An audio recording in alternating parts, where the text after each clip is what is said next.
My name is Roger Moeller. Welcome to the third video in a series on the Festool Parallel Guides for cutting sheet goods. This video addresses the use of the Parallel Guide Extensions. These are used for cutting pieces under 8 inches and for cutting thin materials such as edge banding.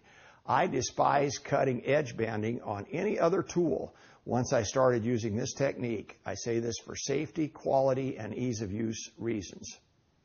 The next step's a little bit more complicated. We're going to cut pieces under 8 inches. We obviously can't cut into our rails, so we're going to put the yokes on. When you look at the yokes, look at where the index measurements are. They go to the inside. These are extremely well machined. Just set them down into place.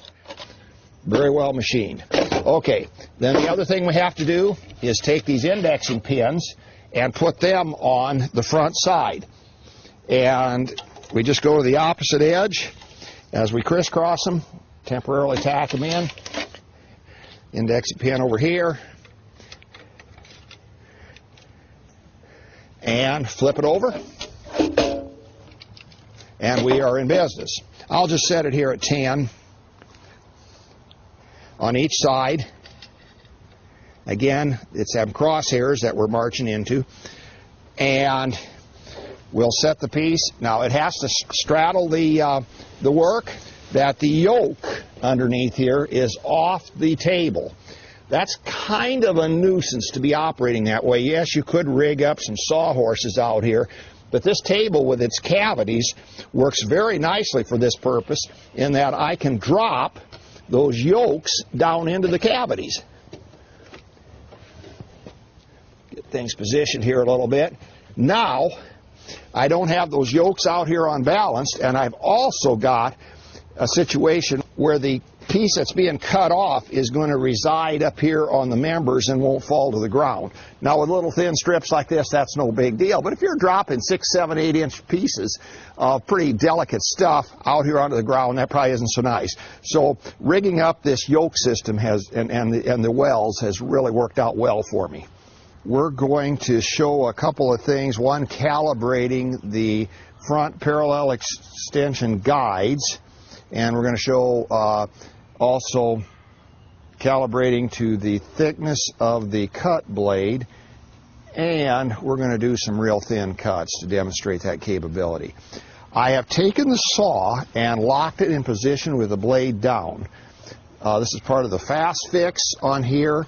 And in order to engage that, what we do is we set the saw at least at 25 millimeters, that's 1 inch.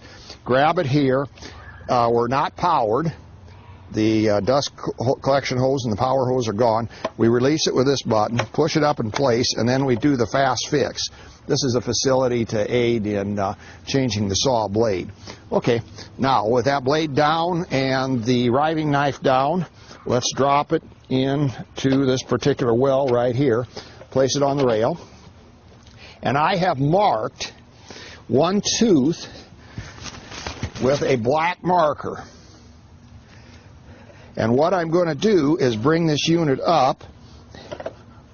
I'm going to spin that. Oops, that doesn't spin very well. Bring it up and note where I'm at as far as rubbing against this edge here. I've got the saw set at 0 millimeters for a 0 millimeter cut, so I'm truly zeroing in for the blade. Then I'm going to go back here, and I'm going to do more or less the same thing. I see that black tooth down there, and I'm going to look at the others right around it, and boy, we are just right on. If we weren't, we would take the wrench located right here in the handle of the saw out. It's a 5 millimeter wrench, and we would adjust these accordingly. We would adjust them for the zero clearance aspect and also to get the measurement correct here, so that when we dial in at 40 millimeters, that indeed is what it is with this particular saw blade on. With that, I think you'll all agree with me that cutting real narrow pieces is extremely dangerous on a table saw. There's different things you can do, but boy, one slip up and it's a problem. Let's take a look at how this unit works for it. We're cutting off from a very narrow board here, so I may have some pieces actually teeter-totter and drop into one of the wells. or if I wanted to, I could come out here on the other side, but then the weight of the yoke starts to work against me, and I'd probably want to use some clamps on the back end. I'm going to go ahead and connect my power. I'll set the variable speed, 3.5 or 4. I'm going to come on here. Well, first, let's set our thickness of our cut. Let's go down to, 2 millimeters. And I'm going to get my combination square. Yes, I think I'm happy with that side. And I'm happy with that side. You know, if this isn't perfect, doesn't maybe make any difference if you're doing edge banding. The important thing is that it be consistent. I'm going to bring my piece up so that each of these 2 prongs is touching. Make sure my yokes are pretty much down on both sides. Looks like we're in great shape.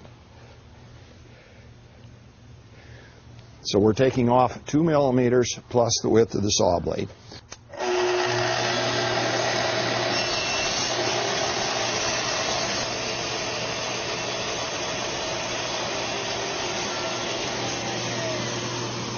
Okay, we've taken off one 2 millimeter piece. Let's show how easy it is to reload the machine. We got the saw up. We'll take the saw up. We'll push our pieces through until they bounce up against these registration points. Not going to get any pencil or anything out. Set the saw on and do it.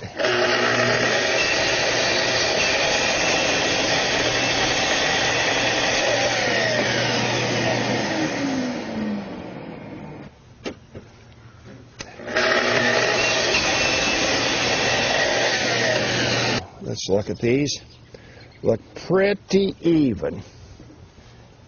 Here's the first one we did. You may need to take some steps with some double stick tape and some things like that to assure that things don't slip once in a while. But for edge banding, that certainly is excellent.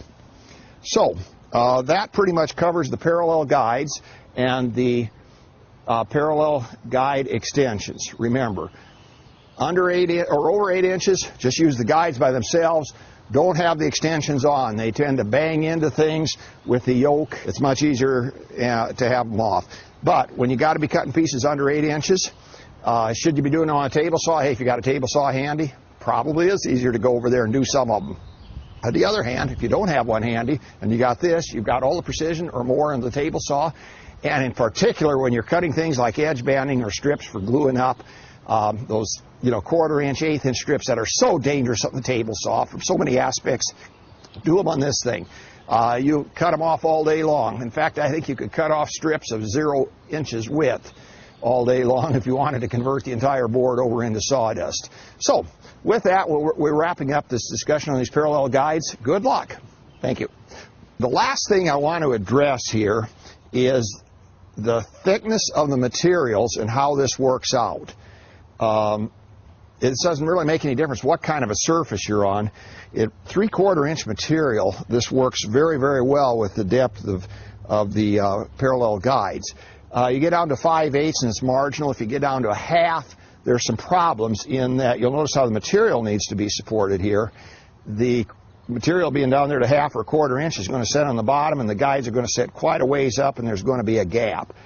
I'll bring out a piece of 1/4 inch material and we'll talk about that from there. Here's an idea on how to handle it. Take yourself a scrap piece of plywood or sheet good or just some sticks and prop this thing up. There's one.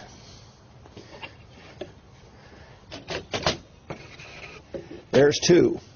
Now I've got excellent contact all the way along the edge guide. I've also got excellent support on the backhand side here. This wraps up the 3rd video in the series on using the Festool saw, guide rails, and extensions to cut large sheet good panels. Safe woodworking to you, my fellow craftsmen. My name is Roger Muller.